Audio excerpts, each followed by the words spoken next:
Hello everyone and welcome to my CS24 channel. I hope everyone is having a wonderful day. Before we begin, please hit the subscribe button and give this video a thumbs up. The Curse of Oak Island. The team hits the ground running, uncovering multiple ancient coins.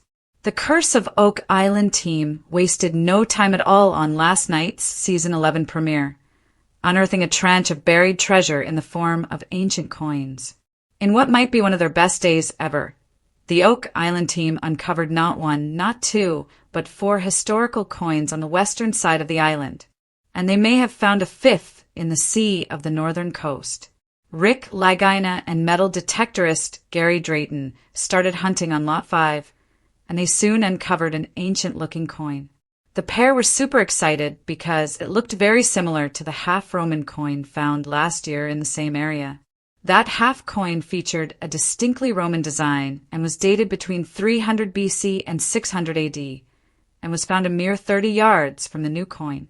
A short time later, Gary and Rick uncovered yet another old coin.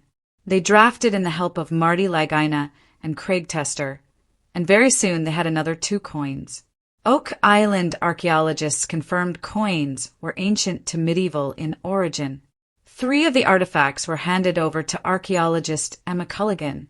The 4th was found a bit later, who managed to muddy the waters by pointing out that the coins had differing chemical compositions.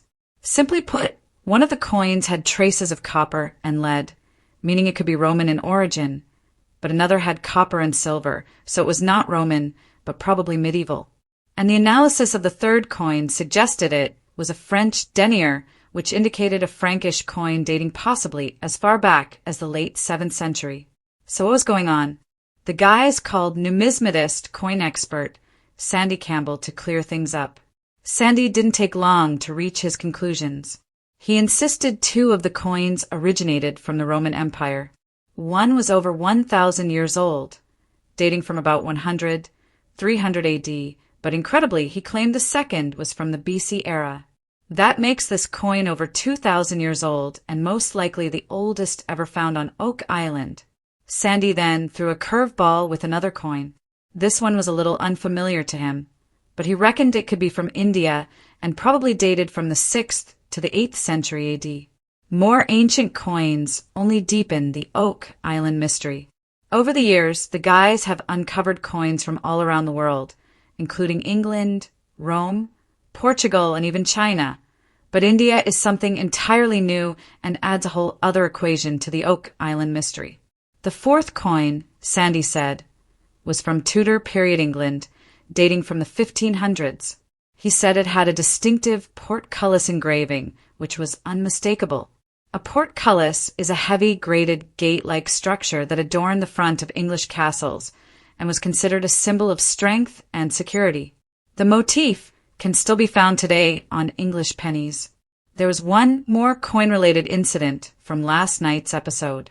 Tony Sampson went for a dive off the northern shore of the island, ostensibly to look for signs of a dam that may have created the swamp. But he may have found another old coin instead. On the bottom of the seafloor, Tony came across a round object with a hole in the middle, which was very similar to the design of the Chinese coin found on the island in 2020.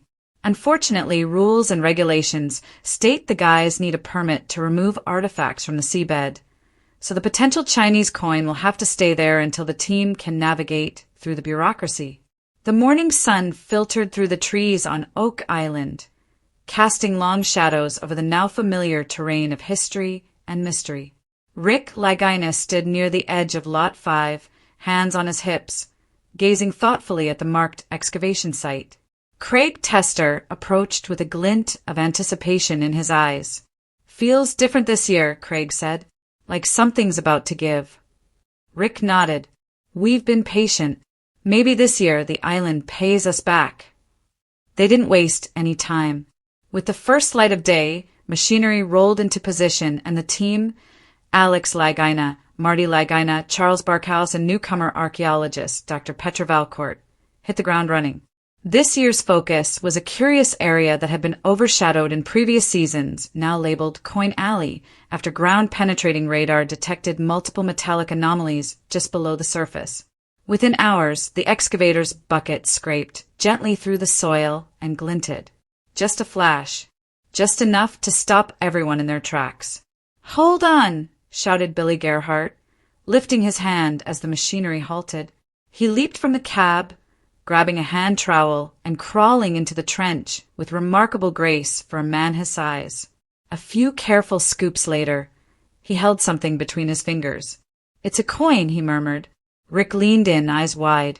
"Can I?" Billy handed it over, and Rick gently wiped away the dirt. A weathered, silver disc emerged, about the size of a quarter, etched with unfamiliar markings. It was worn, but unmistakably old. "That's not just any coin," Dr. Petra said, stepping forward. She took it carefully in gloved hands and held it under the light. "Looks Portuguese, 15th or 16th century. Possibly a reel from the Age of Discovery." A hush fell over the group as that sank in. Charles Barkhouse spoke next. "Portuguese explorers? That aligns with the theory of pre-Columbian visitors." Moments later, another shout from Gary Drayton electrified the site. "Oi, you lot won't believe what I just pulled out." He held up his metal detector in one hand and in the other, another coin. This one was copper, square-edged, and bore an odd hole in the center. A Chinese cash coin, worn from centuries in the ground. The finds came in quick succession. Over the next 3 hours, they unearthed 5 more coins, 3 Spanish, 1 Ottoman, and another mystery piece engraved with a symbol resembling the Templar cross. Marty arrived breathless from another site on the island. "You guys radioed you had 1 coin. I didn't realize it was a whole international treasury." Dr. Petra smiled. "We may be standing on what was once a cash site, or even a trading point between cultures." The implications rippled through the team. The range of the coins, geographically and chronologically, suggested more than just pirates or treasure burial. This could be evidence of long-term occupation, or a secret marketplace of some kind, or even proof that Oak Island was a port of clandestine contact. Alex looked around. "Why here? Why this spot?" Jack Begley, clutching a notebook filled with scribbles, spoke up. "I've been overlaying Zena Halpern's map with our GPS data. This zone falls right on a line that corresponds with her vault markers. What if Coin Alley is an access point?" Craig raised an eyebrow. "To the money pit?" "Or something older," Rick said softly. "Something deeper." The discovery changed the tone of the season. No longer was the team chasing faint signals or theorizing from scant clues. They had hard artifacts, physical, international, and indisputably old. The coins were quickly sent for analysis. Dr. Petra stayed behind, guiding the team with fresh eyes. "We need to treat this area like an archaeological grid," she insisted.